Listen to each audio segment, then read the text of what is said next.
Wie is ons? Generasies later, om ons eie volk te wil verdeel oor 'n boer of 'n Afrikaner, terwyl ons een gemeenskaplike bedreiging het, die sigbare vyand en die onsigbare vyand wat agter hom staan, die touwtjiestrekker wat bo hom is. Wie misbruik ons identiteit en wie misbruik ons godsdienst in 'n poging om ons te verdeel en ons sodanig te verswak? Ons identiteit is beide ons sterkpunt en ons swakpunt. En so ons sterk geloof is 'n sterkpunt, maar ook ons kwesbare punte. En ons vyande het hierdie goed baie mooi beplan. En die vraag gevra op die regte tyd oor hoe verdeel ons hierdie sterk volkie daar in die suidpunt van Afrika om mense te kry om mekaar te veg. Nou in 1910 met die stigting van die Unie van Suid-Afrika het al die senior boereleiers wat op daai stadium half in die politiek begin inbeweeg het, generaal Louis Botha, Jannie Smuts, Hertzog, is hulle Londen toe geneem. Want onthou die Unie van Suid-Afrika het onder die Britse kroon geval. Hulle is daarheen geneem Londen toe en daar is hulle geleer van politieke partye en hoe om partye te vorm en hoe die partyverkiesingsstelsel werk. En agterna het 'n baie bekende, ek dink dit was Lord Milner, baie bekende Brit gesê dat as hulle eers politiek geleer het en politieke partye gevorm het, sal die Afrikaner homself nooit weer regeer nie. En dit gaan oor die skeiding van Afrikaner en die boervolk. 'n verdeling wat ons vyande op ons toepas. 'n verdeling wat nie uit ons geleedere uitgekom het nie, maar wat gekom het uit die ouens agter die storie. Want julle moet onthou, ons het twee vyande. Ons het die fisiese sigbare vyand en dan het ons die onsigbare vyand, die een wat jy nie raak sien nie, die een wat die touwtjies trek, die een wat agter dit alles sit. Hierdie onsigbare vyand van ons bereid is om te doen. En ons laat toe dat hulle ons beïnvloed. Ons laat toe dat hierdie onsigbare vyand ons verdeel deur ons identiteit as 'n volk, ons godsdienst as 'n volk te gebruik om ons mee te verdeel. En vandaar die redenasie oor boer-Afrikaner. Ek het nie van boer of Afrikaners 'n verskil geweet voordat ek 45 jaar oud is nie. Want ek het vir my land geveg. Ek het vir Suid-Afrika geveg. Saam met duisende mede Suid-Afrikaners. En ons het onsself as Afrikaners gesien. As Afrikaners wat vir die saak van ons land veg. En hierdie hele kwessie van, daar's 'n verskil tussen 'n boer en 'n Afrikaner het op 'n baie laat stadium weer kop uitgesteek, terwyl dit iets was wat die ou boereleiers nie wou gehad het nie. Ek haal aan. Die skeiding van die Afrikaner en die boervolk is 'n verdeling set wat ons vyande op ons toepas. Verskeie van ons volkshelde het na hulle self in dieselfde asem as boere en Afrikaners verwys. Die wat vandag van boere helde en van Afrikaners verraaiers probeer maak, doen ons vyande se werk vir hulle. En dit is 'n aanklag teen julle wat die hele tyd oor boere en Afrikaner rondloop. Ons behoort een te wees. Maar dan sê ek onmiddellik ook verder. Ek sê jy mag besluit jy's 'n boer. En 'n volgende ou mag besluit hy's 'n Afrikaner. Maar ons mag dit nie gebruik om mekaar te verdeel of aan te val of aan te tas en te sê, "Wela Kapela, ek is 'n boer en jy's 'n Afrikaner verraaier." Weet julle hoeveel dapper Afrikaners het die heldedade uitgevoer? En om net om te draai en te sê, "Julle is verraaiers." Of te sê dat almal wat verraaiers is Afrikaners, is so verkeerd, is so afbreekend van ons as volk. Ons is immers bekend as die Afrikaner volk. As ons die Afrikaner versus boer teorie glo en verkondig, verraai ons lede van ons eie volk. In plaas daarvan dat ons die verraaiers uitskop, skop ons helde, wat hulle self Afrikaners genoem het, uit. Dit maak die vyand dankbaar en bly, opgewonde. Want dis wat hulle wou gehad het. Hulle wou gehad het dat die boer die Afrikaner moet uitskop of sleg maak, afbreek, aftakel en die Afrikaner die boer uitskop, afbreek en aftakel. Dis wat hulle wou gehad het. En elkeen wat vandag bly hamer op hierdie boer-Afrikaner storie, sê ek vir julle, is geplant om te sorg dat ons nie suksesvol is nie. Want ons net suksesvol wees as ons as 'n volk weer by mekaar kan staan. Ek is deur 'n oorlog aan die skerp kant. Het dit aan my lyf gevoel. Was 4 keer geskiet. Het in die tronk gesit. My broer het gesneuwel. In 'n patriotiese stryd vir ons land. En ek wonder hoeveel van die mense wat vandag daardie onderskeid so ernstig dryf, was deel daarvan. Was enigstens deel van daai konflik. Want as jy daar in jou loopgraafie lê of agter 'n hoopie of agter 'n boom, dan vra jy nie vir die ou langs jou as jy 'n boer of as jy 'n Afrikaner nie.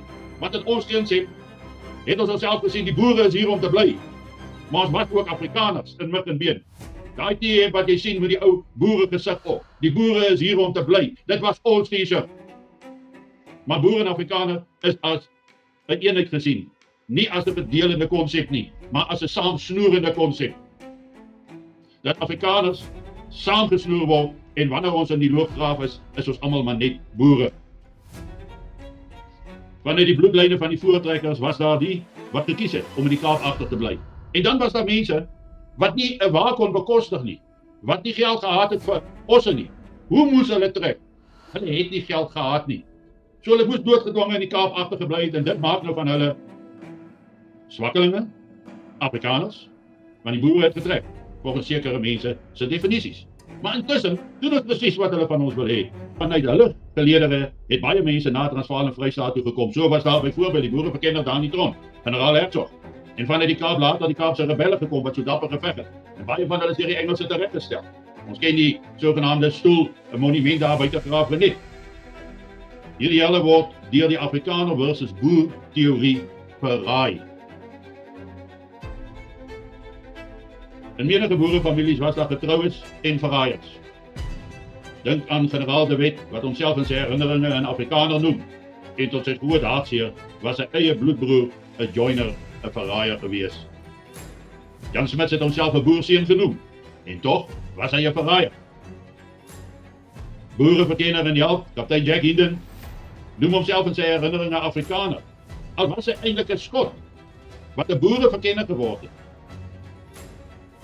Generaal Ben Viljoen skryf in sy herinneringe, daar is baie wat hulle self Afrikaners noem, maar wat in die loop van die oorlog gebleik het, slegs die benaming afval van die mensdom verdien. Sulke elemente moet streng geskei word van die edele en onvervalste Afrikaner op wie ek my lewe lang trots sal wees, ongeag wat die uitslag van die oorlog is. Generaal Ben Viljoen. Wat lave raad so erg maak is die gewetenloosheid van so iemand. Nie eens familiebande maak meer saak nie. Broer teen broer, seun teen vader, neef teen neef, buurman teen buurman. En dan wys generaal De Wet in sy toesprake, en dit wat op sy toesprake wat opgeskryf is na sy volk, as die Afrikaner volk. Generaal De Wet, Christian De Wet. Die dag toe hy vrygelaat is na die rebellie, toe sê hy, vandag is my hart dankbaar dat ek onder my volk is. In die verlede was daar 'n verskil.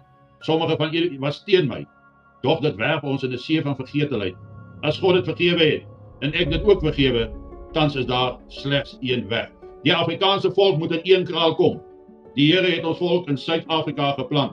Ons voorvaders het hy hierheen gebring, maar ons volk het teen hom gesondig. Ons God is 'n ywerige God. Ons het die liefde verlaat. Ons het dit nie meer nie. Ek praat van vryheid. As iemand my daarvoor wil ophang, dan vra ek die liewe Heer om my siel te ontvang daar waar wel vrede is. Dan sê hy verder, ons weet almal, het die duiwel gebid om my te verdelg, maar vandag reik ek hulle die hand en nie langer op my kop te sit nie. Hier is plek vir Engelsmanne ook in ons land. Maar as hy op 'n skoppel sit en op 'n skoppel trap, dan val hy af en hy val seer. Later jare sê hy, ek voel my einde kom soos die Here wil. As ek die dag op my sterfbed lê en my verstand het, sou ek sê, doen geregtigheid, maar bly Afrikaners. As ek tog maar my volk by mekaar kon bring, my Afrikaner volk, en almal wat in siel by ons is, al is dit 'n Engelsman, dan sal ons die hand om sy nek sit, nes hy 'n gebore Afrikaner sou wees. Al loop watter bloed in jou are, as jou hart nie reg is nie, en jy jou eie mense verskeur en verraai, is jy nie 'n boer of 'n Afrikaner nie, jy is niks, jy's 'n Jannie Smuts. Dis wat Christian De Wet sê. En dan ken ons almal vir Jopie Fourie. Toe hulle hom geskiet het daai aand voordat hy voor die vuurpeloton gesterf het. Het hy ook gesê, ek hoop nie hulle skiet my in gesig nie. En terwyl hy sy hand op sy bors lê, laat hy hoor, hier is 'n groot Afrikaner hart. Groot genoeg om al die koels te ontvang. Afrikaner hart. Wie is ons?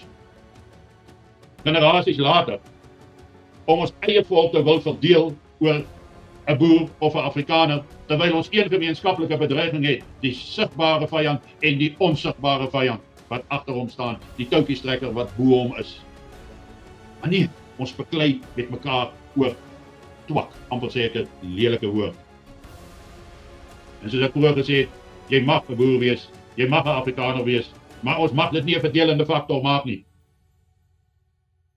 Ek het gehou van die reaksie nadat die 44 ANC Afrikaners hulle verklaring uitgelê het en ek het gesien hoe die reaksie weer die res van die land uit Afrikaner geleedere uitgekom het. Dis tyd dat ons daardie identiteit vat en hom uitbou, die identiteit van Afrikanerskap. Want dis primêr wie ons is. Ja, ons het boereharte. Maar moenie dat hierdie ideologieë of identiteite teen mekaar wees nie. Mense raak woedend as jy met hulle praat oor dit. Party ouens vat hulle goed en gee pad en ander bedank, jy sal seker môre weer 'n paar wees wat dit doen, omdat hulle kwaad is. Vir niks. Omdat hulle wil redeneer, wil fout vind, wil verkeerd wees. Hulle raak woedend vir mekaar oor geloof, oor hoe hierdie persoon aanbid en hoe daardie persoon aanbid. Ek het nooit ooit in enige gevegssituasie in Suid-Afrika of in Angola destyds in kontakte gehoor dat iemand vir 'n ander een vra, hoe glo en aanbid jy? Want as jy nie soos ek dink en soos ek bid nie, dan veg ons nie langs mekaar nie. Niemand het dit gevra nie, want jy het elke sneller nodig. Elke vinger wat 'n sneller kon trek het jy nodig om die geïdentifiseerde vyand voor jou te kan vernietig. Hoe klein kan ons raak? Hoe klein kan ons raak? Het ons volk so agteruit gegaan dat ons moet fokus op tribunale twak? Waar is die verdraagsaamheid teenoor mekaar? Dat is nie. En as ons wil oorleef, moet ons eenvoudig hierdie klein goed eenkant sit, kleinlikhede. Maar dan die ouens wat daaroor praat, is waarskynlik hierdie klaverborgvegters. Hulle hou daarvan om te stir en om twak uit te bewe, om te beklei, terwyl ons eintlik moet verenig. Want ons doen ons vyand se werk. As ons hier wil oorleef in hierdie land, sê ek vir julle, moet ons hierdie klein jakkalsies los, begrawe, wegsit. Wat vir my belangrik is dat ons moet oorleef. Ons moet ons mense red. Want dan gaan nie 'n enkele boer of 'n enkele Afrikaner oorwees as ons nie hierdie goed by mekaar kan bring. Jy mag 'n boer wees, jy mag 'n Afrikaner wees, maar ons mag dit nie 'n verdelende faktor maak nie.